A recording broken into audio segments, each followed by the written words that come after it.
Blessings everyone. Welcome po sa ating daily devotions. And as we continue our reflections on Ephesians chapter 6, talking about the armor of God, talking about the Christian at war, we will be looking at the next few verses.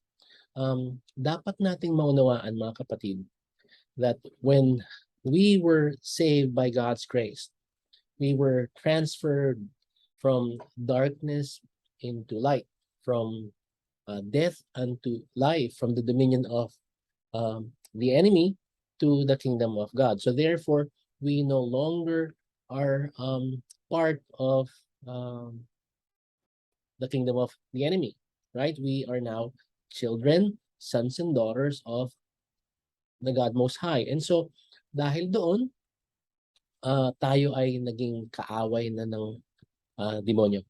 We have become the enemy of the devil. And so, we should expect attacks from him. And he would be having a lot of schemes and maraming kaparaanan para tayo discourage, para tayo magkasala, para tayo i-offend ang ating Diyos na nagligtas sa atin. And so, a believer should understand that he is in a battle, right? Ito po yung tema at paksa nitong chapter nito, nitong section na ito, right? So, let me share my Bible with you so we would be reading from verse 10 and pick up where we last left. Ito pong sabi rito ni Pablo. Finally, be strong in the Lord and in the strength of His might. Put on the whole armor of God that you may be able to stand against the schemes of the devil. So, sabi natin marami siyang schemes, marami siyang kaparaanan, marami siyang strategies. So, we need to be putting on the whole armor of God to make us able to stand against the schemes of the devil. For we do not wrestle flesh and blood, as we have said days ago. Ang ating struggles are not against flesh and blood. Yes, we struggle with other people, we struggle with situations that we are in, circumstances, pero ang totohanan po yun, ang mga ito ay kaparaanan ng kaaway para tayo i-discourage, para tayo magkasala. So sabi ni Pablo, we do not wrestle against flesh and blood, but against rulers, against authorities, against the cosmic powers over this present darkness. Again, these are ranks of fallen angels that the devil, that Satan uses to discourage us over this present darkness, against the spiritual forces of evil in the heavenly places. Therefore, dahil doon, dahil ang ating pakikipagbaka at pakikipagbaka at pakikipagdigma at pakikipagbata is not against seen things, as seen people, seen forces. We need to be taking up the whole armor of God, that you may be able to withstand in the evil day, and having done all, to stand firm. Stand therefore. Again, remember sabi natin, ang stance ng ating ng isang Kristiyano, our strategy for battle is to be on the defensive, to be standing firm, to withstand. Kasi God has already been victorious. He has already made the winning blows nung siya'y namatay sa krus ng Kalbaryo at nabuhay na muli. So tayo, mga mananampalataya, we should only be on the defensive. Stand therefore, having fastened on the belt of truth. Sabi natin, ang picture dun is a soldier with a tunic na kailangan niya i-gird yung loin niya at itali ng belt ng katotohanan. Importante ang katotohanan. And we're talking about the truth, biblical truth, and nothing but the gospel truth. Truth about God, truth that God has shared with us and revealed to us in His Word. At pagkatapos ng ito po yung pangalawang sinabi ni Pablo, having put on the breastplate of righteousness. Kung naka-gird na yung loin, fix na,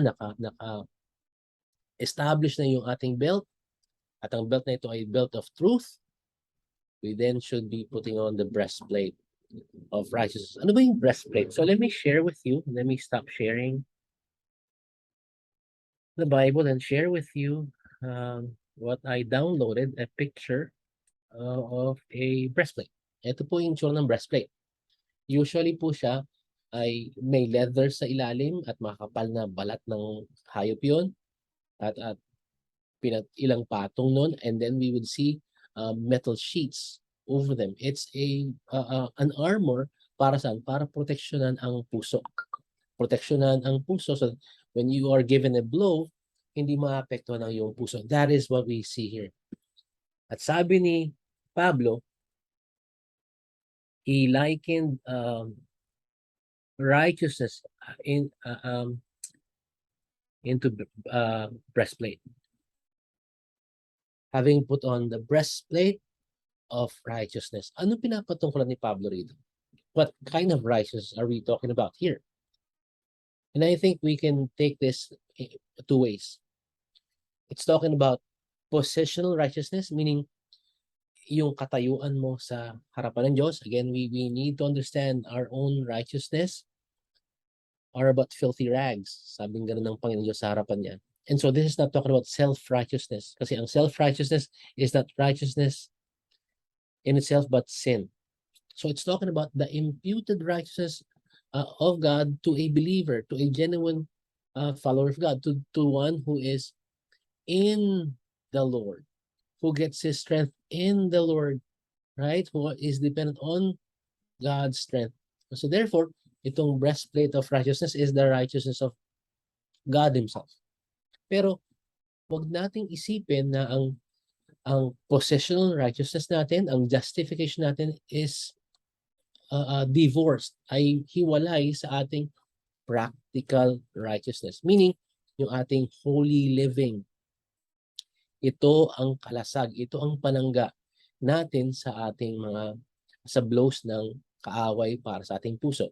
We need to understand that the battle na tayo ay ang magbibigay ng doubt sa ating puso, magbibigay ng mga agaw ng ating affections. When we talk about heart in the Bible, we can talk about heart being cardia, meaning the mind or the central processing unit of man, or we can talk about splankna, meaning the emotions. Ang righteousness, ang pagyakap sa righteousness ni Kristo at patuloy na paglakad sa righteousness na inilatag sa atin ng Panginoon Diyos, it's just pointing to holy living. Ay gagwardiya sa ating isipan at sa ating mga puso. Ito ang ating battle plan. Be girding your loins with truth, protecting your hearts with your righteousness, with practical holy living. Kasi 'di ba? Go back to Romans. Sabi ni Pablo, 'di ba? Sabi ni Pablo sa Romans 7, may struggle ang believer. The struggle between the new creature and the flesh. Yung gusto niyang gawin, ayaw niyang gawin. Yung dapat niyang gawin, hindi naman niya ginagawa. Right? At yung ayaw niyang gawin, yun ang patuloy niyang ginagawa. That's the battle between the new nature and the flesh. So therefore, hindi ito bago. Ito'y lahat ng mananampalataya ay kinakaharap. Ano ang tugon ni Pablo ron? Who can save me? God Himself. And so dependence on God, God's truth. And then sabi niya, present every members of your body unto righteousness. So this is talking about holy living.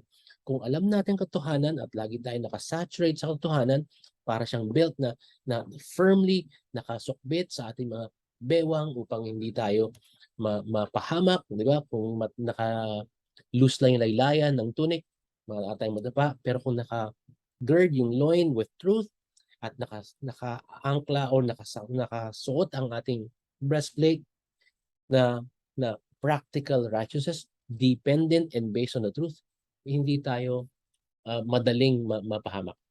Pansinin po ninyo, a believer who is consistently and intentionally and deliberately in the Word, living out God's Word, bibihirang magkaroon ng pagkakataon na mag-fall sa mga traps ng kaaway.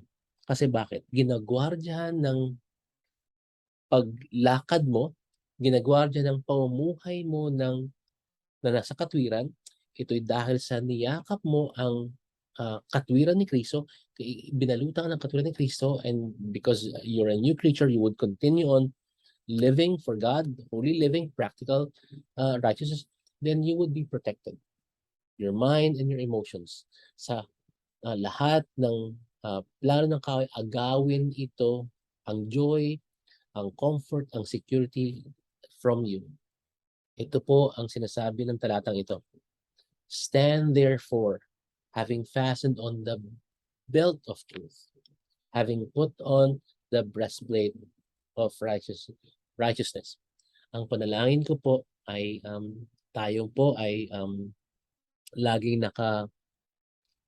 yakap sa katotohanan ng Panginoon Diyos at ang katotohanan ng ating nababasa patungkol sa katwirang ipinataw sa atin nung tayo nanampalataya sa Kanya ay mamunga ng patuloy na pamumuhay ng matuwid para sa Kanya.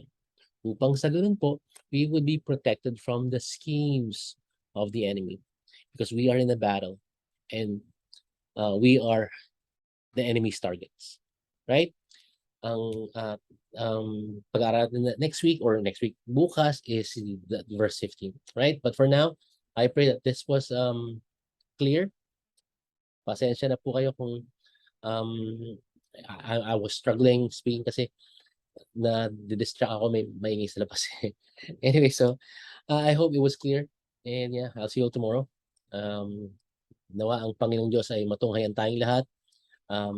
Fastened ang ating belt of truth at nakasuot ang ating breastplate, which is our righteous living, para po sa kapurihan ng ating Panginoon Diyos. Right?